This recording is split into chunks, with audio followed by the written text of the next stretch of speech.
Podcast. Simus Podcast. Simus Podcast. Con Paula e Ana. Esperamos que vos guste o programa. Ola a todos, benvidos a un novo capítulo do Simus Podcast. Este vai ser o último capítulo do ano e vai ser un episodio especial no cal está dedicado ao día de portas abertas do noso centro, do Simus. Que tal, Paula, como estás? Moi ben, Ana, que tal estás ti? Ben, o día de portas abertas celebrouse o día 20 de novembro e visitaronnos unhas 200 persoas que querían saber como é o noso centro e como funciona. Efectivamente, parte destas 200 personas que nos acabas de decir que pasaron por aquí eran rapaces, eran nenos de diferentes idades, diferentes grupos de idade e que durante a xornada levaron a cabo tamén actividades diferentes adecuadas á súa idade. Entón queremos empezar con eles, dando a súa visión de como debe ser un bo científico e tamén deixando que nos conten que actividades realizaron ao longo do día. ¿Qué es lo que más os ha gustado de hoy? A mí el calambrazo. ¿El calambrazo? A mí tamén. Facer a pasta de O de a electricidade estática. Vale, moi ben. Despois, das neuronas, Sí. no que explican de as imaxes, como ves as imaxes e tal. A mí la de la pasta de dientes. E a ti? A mí la de también. Tamén, e que se hacía? Que hacíais aí? Hablar sobre las partes de los dientes. ¿Os gustaría ser científicos de mayores? Sí, de mayor quero serlo. ¿Qué te gustaría? ¿De física? ¿Así tes algunha idea de que queres encontrar? Quero atopar un mogollón de bosón de Higgs. Moi bo, moi bo. Gustaría a ti? Non, non é vale, porque non te gustaría. Me parece moito traballo. No, Non, por qué? porque mi padre ya lo es y está muy loco. Y no ¿Está quiero muy ser tan loco como él. No sé, depende, pero en un principio yo no quiero hacer eso. ¿Y por qué? Porque hay otras cosas que me gustan más. ¿Cómo creéis que tienen que ser los científicos? ¿Qué cualidades tienen que tener? Paciencia. Moi bo. Axudade, se queredes. Hai que estudiar. Hai que estudiar. Hai que ser moi responsable e moi cuidadoso. Traballar sin descanso. Ser inteligente sabiendo qué son las cosas que tienen que hacer, investigando, teniendo mente indagadora, poner a prueba sus hipótesis. Con una bata blanca. Con unha bata. Claro. Hay que vestir bien, eso es importante. Que máis? Con unas gafas. Gafas. A curiosidade, Moi ben. a imaginación Imaginación, e as ganas de facer as cousas. pois moitas grazas, con moito criterio e concordo plenamente co que dixeches. Repetiríades, pero bueno. Por supuesto que yo al menos repetiría seguro. Sí, yo también. La charla que nos dieron, la verdad, sobre el sueño fue muy interesante, aprendí bastante sobre eso y creo que de todos los talleres el que más me gustó fue el de las levaduras, porque arrojó un poco de luz sobre un tema que eran las levaduras, del que yo no tenía prácticamente ningún interés en él y ahora estoy bastante interesado, entonces me ha gustado mucho. Muy bien. ¿Y en tu caso, cuál fue tu favorito? En mi caso me gustaron mucho tanto el de las levaduras como el de la electroforesis. Estuvimos allí los dos. Aprendí cosas que no conocía, me sorprendieron bastante, me llamó mucho la atención y me parecieron muy interesantes. Estupendo. Que vos parece con este tipo de xornadas?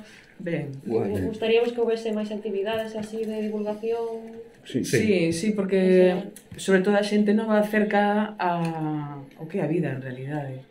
Non é só estudar, porque a veces estudan, pero para adquirir unha nota, para non sabes en que vai a acabar con isto, para pasar a realidade.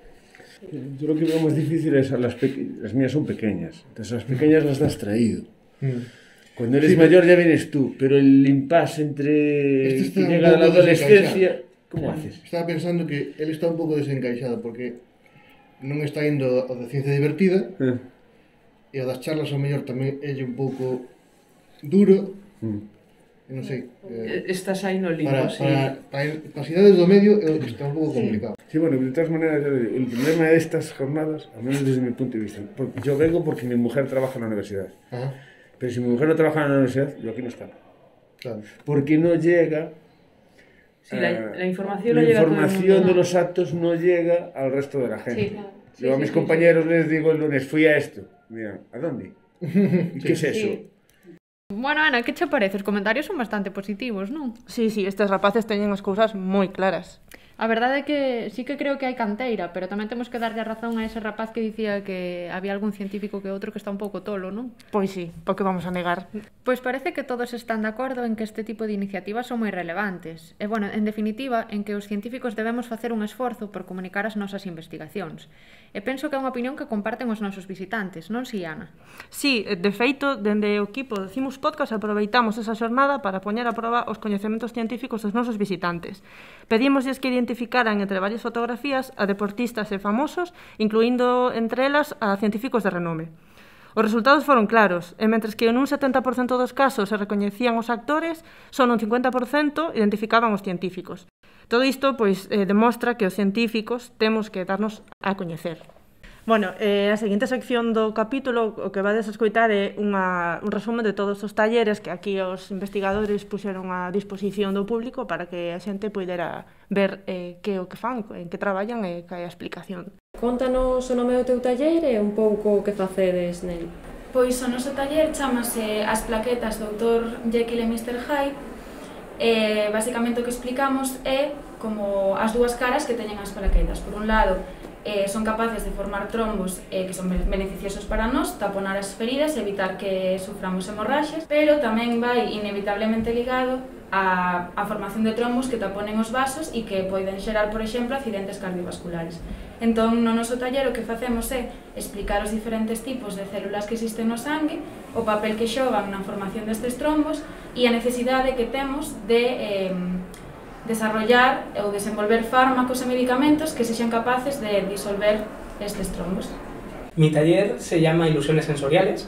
Lo hemos montado para intentar enseñar a la gente la parte de las neurociencias, de cómo nuestro cerebro continuamente nos está engañando. Y lo que nosotros vemos y sentimos como realidad es lo que nuestro cerebro interpreta de los estímulos que recibe del mundo real.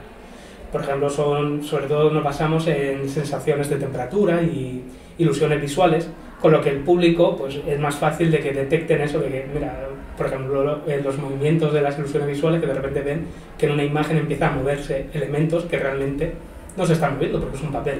Es por el exceso de información que le estamos introduciendo en su corteza visual hace que aparezca esa sensación.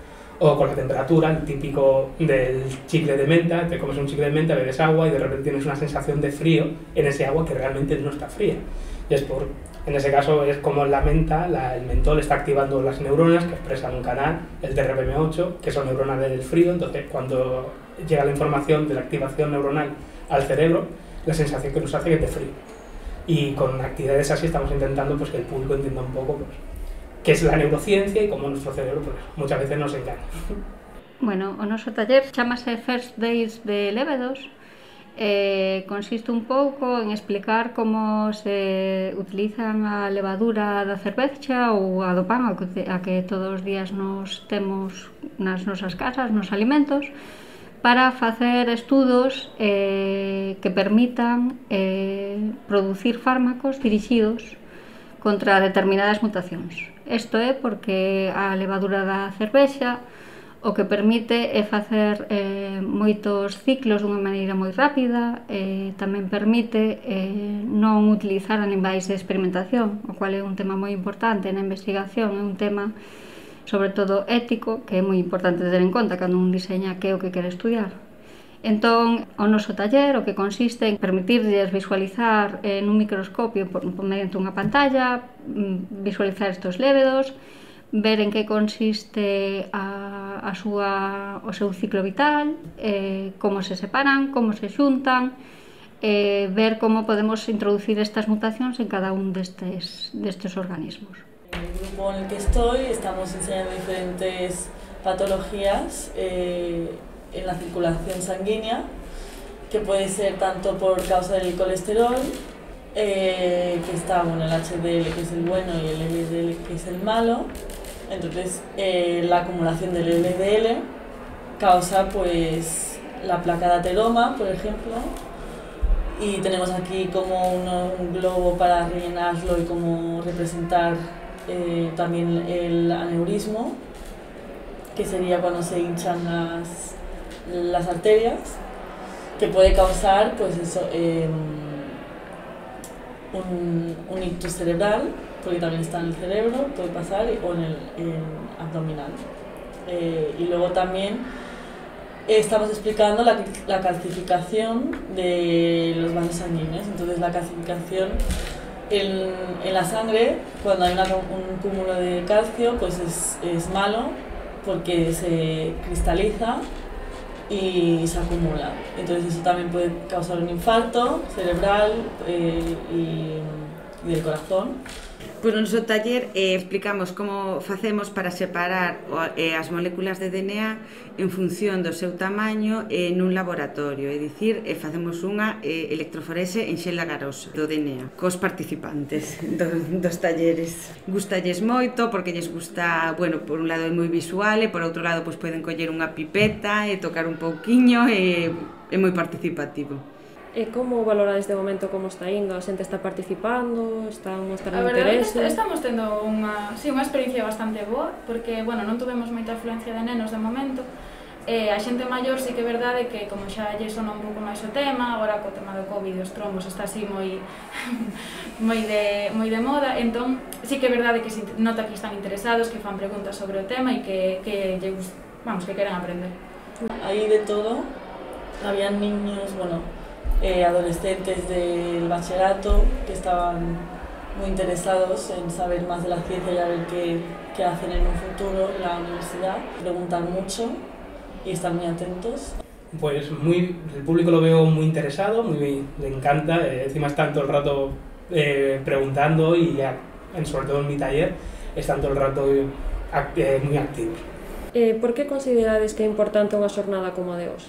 Eu creo que é unha doble oportunidade tanto para a poboación xeral, que sempre pode ver un pouquiño polos medios de comunicación ou demais en que consiste o noso traballo, pero non ten esa oportunidade de acercarse, que lle conten de primeira man que é o que realmente facemos, ou dúbidas que lle xorden, ou velo físicamente, porque non é o mesmo que che conten que se experimenta con levaduras, por exemplo, a que che expliquen e velo ti físicamente.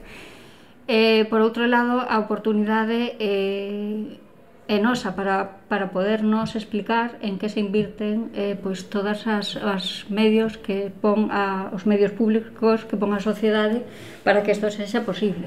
Unha doble oportunidade, eu creo. Sí. Pues yo creo que sí, es muy importante para que conozcan que en Galicia hay un montón de estudios diferentes y que hay ciencia muy interesante.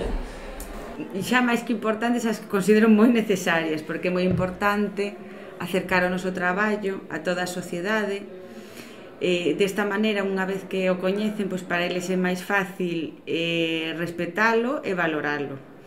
E desta maneira tamén as institucións, a súa vez, teñennos máis en conta.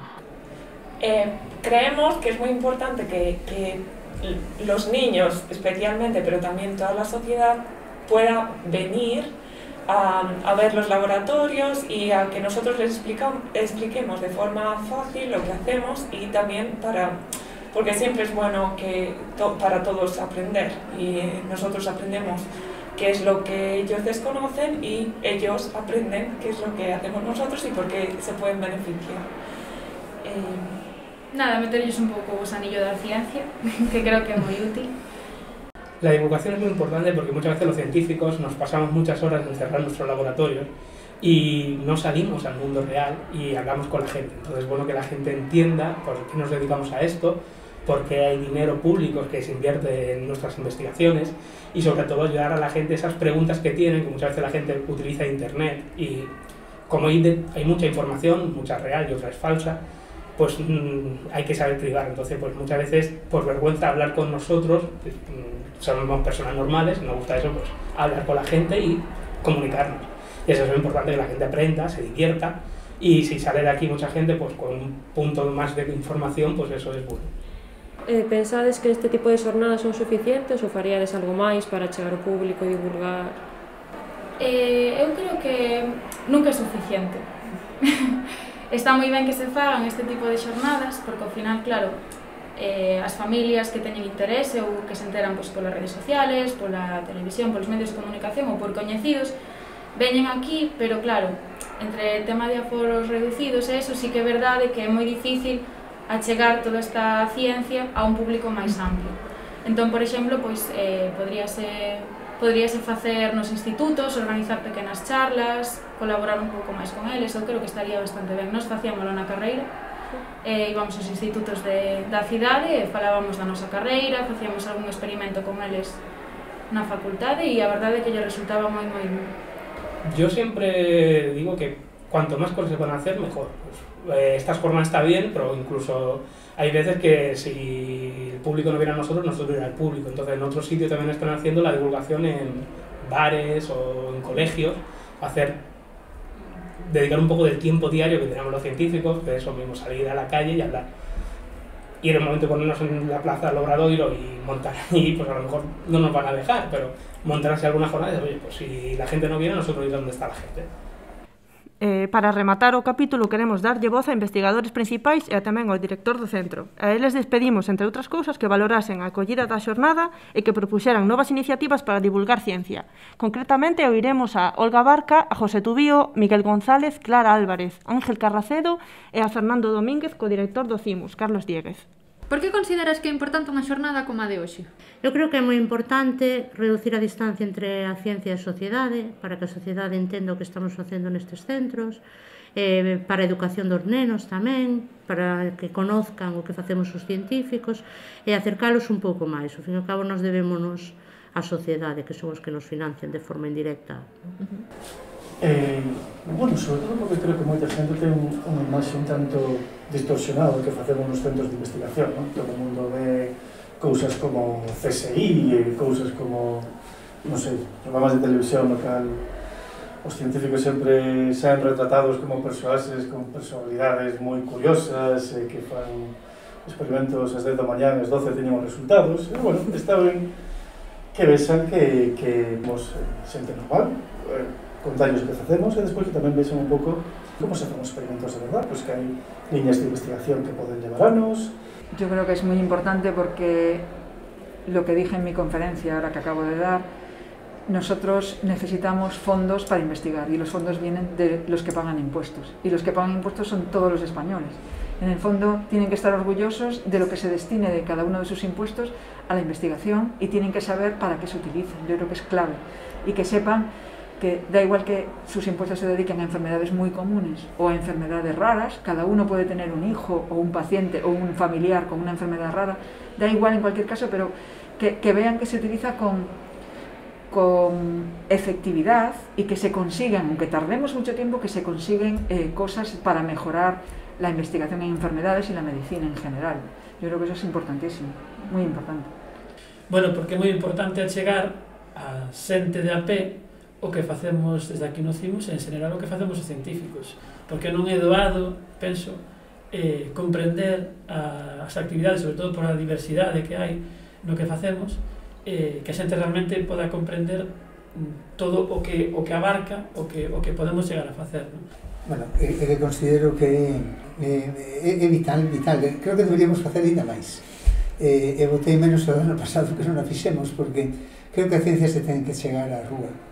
Pero por moitos motivos, un porque entendan que facemos, tamén para ponerla en valor, pero moito máis que importante, porque que achegar a xente á realidade, que entendan o mundo que lle rodea, que entendan que fan os científicos, pero igual que fan os notarios ou que fan tal, porque vivimos modelos educativos que están afastados da realidade.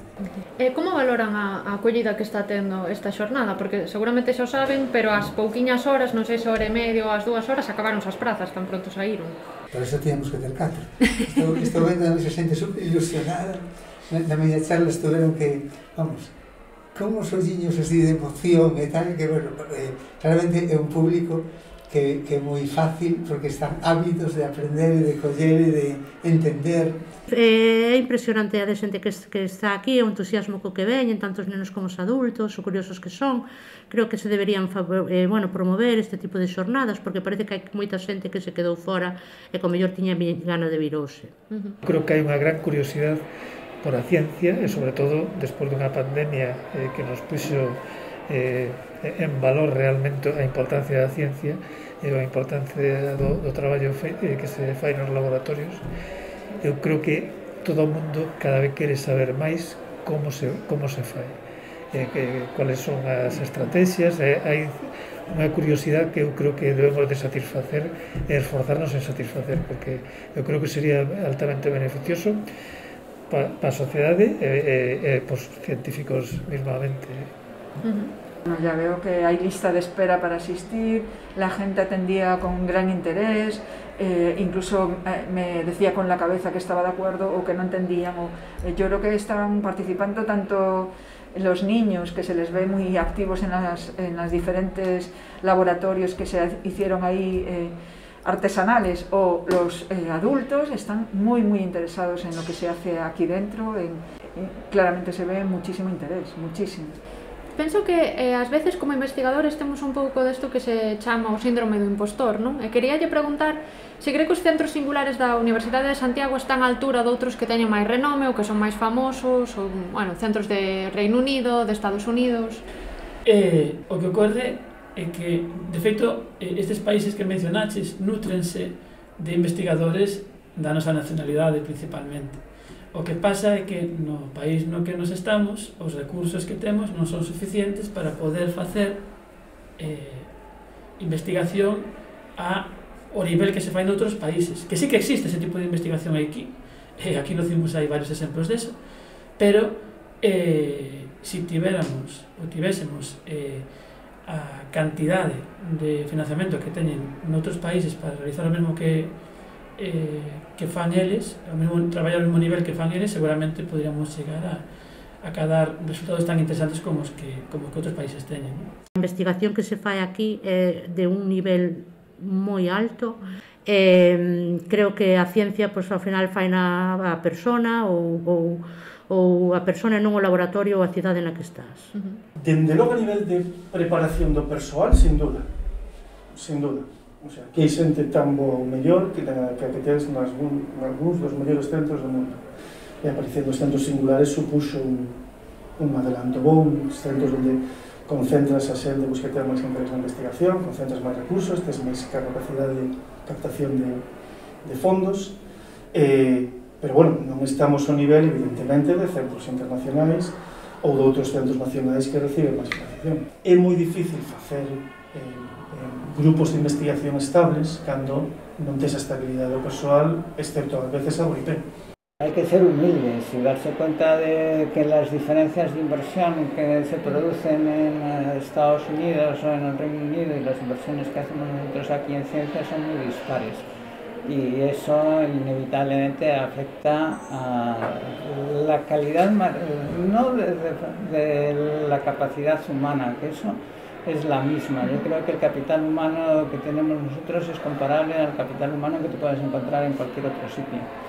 Pero lo que sí nos dificulta es el acceso a los medios, la organización, el tener resultados más rápidamente que los que estamos teniendo, porque tú tienes que hacer un experimento y aquí te lleva ese experimento una semana, y si lo haces a lo mejor en el Reino Unido, en un buen laboratorio, en Estados Unidos, te lleva un día.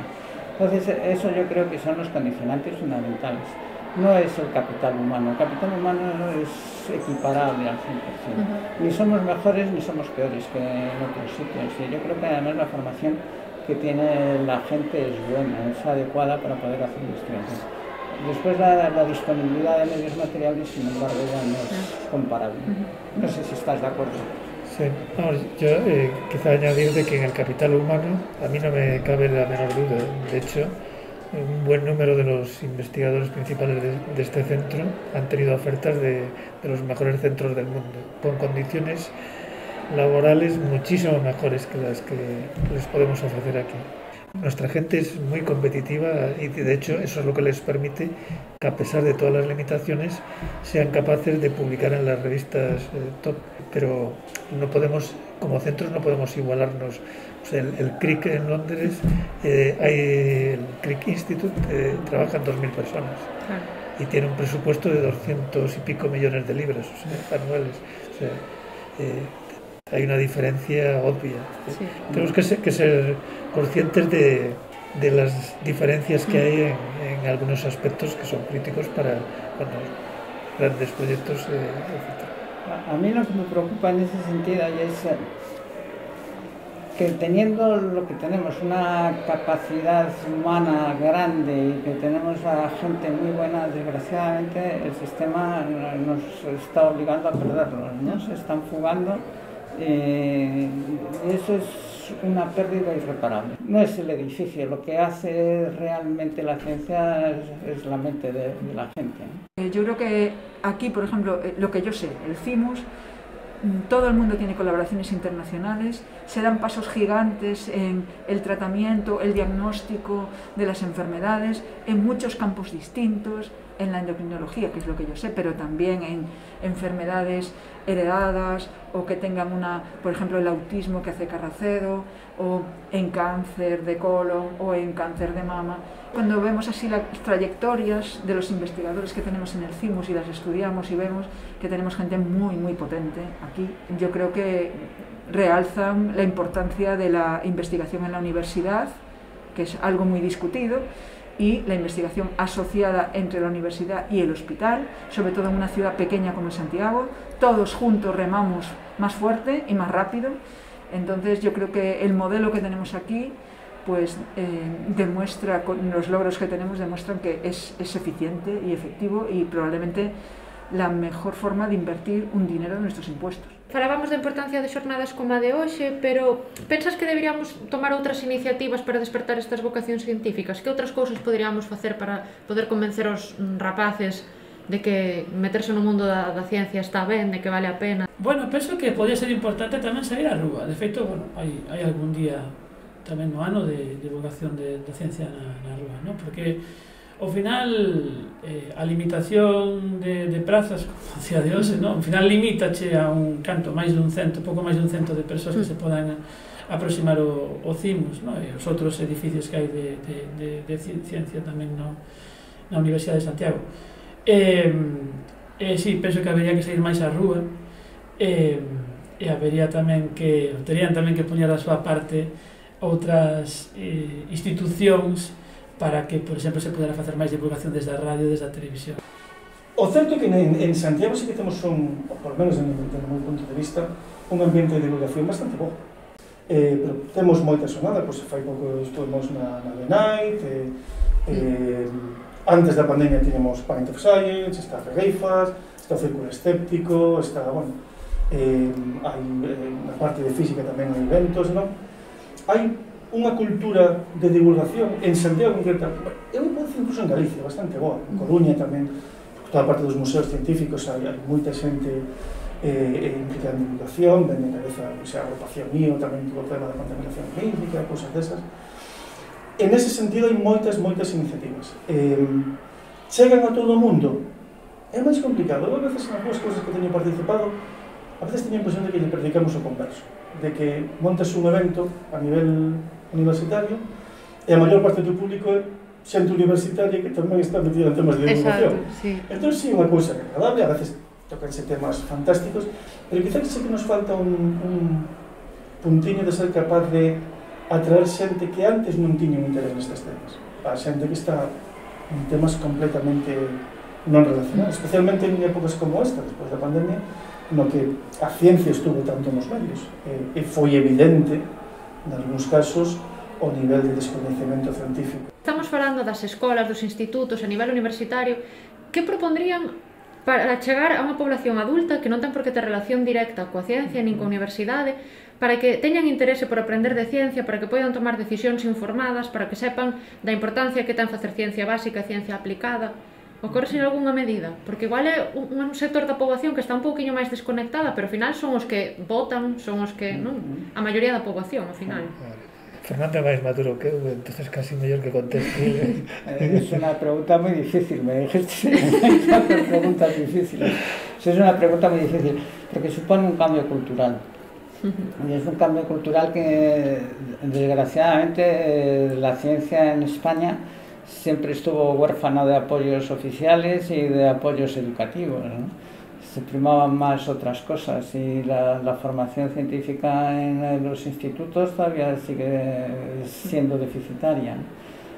Con lo cual, probablemente no haya que abordarlo en una etapa tan tardía, donde tendríamos que centrarnos en etapas iniciales. Lo que comentaba, si pudiésemos ya desde un principio el despertar la curiosidad científica y ser conscientes de que la razón, al fin y al cabo la ciencia es el uso de la razón, es el instrumento para resolver los problemas, pero eso lo tenemos que educar en el colegio. Yo creo que las personas adultas ya tienen una visión más parcial y piensan a lo mejor más en qué me va a solucionar a mí la vida el utilizarlo. Y dices, mira, no lo puedo asegurar, lo comentábamos antes en la charla, yo puedo hacer un avance en el laboratorio, pero para que eso se traslade a la clínica vas a necesitar por lo menos 10 o 15 años. Y no sabes ni siquiera si va a llegar, porque la proporción de los descubrimientos que hacemos aquí, que después tienen repercusión en la clínica, son mínimos.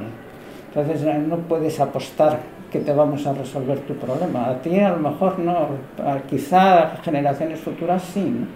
Pero ahora mismo no tiene esa inmediatez para que les resulte atractivo. Claro. Pero si lo enfocas hacia niveles más elementales, a los niños, yo creo que esa es una influencia que va a perdurar y que pueda servirles en el futuro. ¿Tú no lo crees? Totalmente de acuerdo. Esperemos que sea así. Ojalá. Bueno, xa para acabar, gustaríache que os teus fillos se dedicasen a isto, que fosen científicos? Os trato de non facer preguntas complicadas. É unha pregunta complicada. Os meus fillos veñen a ciencia singular e lles encanta. De feito, non é un traidor porque lle gusta máis os ciclos. Pero isto casi tanto os fillos como que lle aconselles o rapaz na clase. É unha cousa que lle recomendo, pero non hai que endulzalo excesivamente. No sentido de que a ciencia, unha carreira científica nas condiciones que podemos ter en Santiago, pode ser moi satisfactoria, pode ter ben, pero vai haber épocas duras. Iso é algo que eu sempre intento transmitir que moi realmente. É dicir, hai algúns días nos que os teus resultados te van facer sair do centro pegando botes de alegría. E hai días que te vas a ir deprimido, pois porque un experimento no que invertiche o mellor 6 meses, un ano da túa vida, despois resulta que non sabe. Sí, a mí encantaríame que realmente que sexan o que eles queiran, ¿no? que lles faga felices. Pero eu penso que ter un traballo que te guste, dache felicidade, penso que calquera pode ser moi feliz sendo científico. E con isto concluímos o episodio especial da Xornada de Ciencia Singular. Esperamos que o disfrutarades e aproveitamos para desexarvos boas festas e que os reis nos traian moita ciencia de calidade. Unha aperta a todos.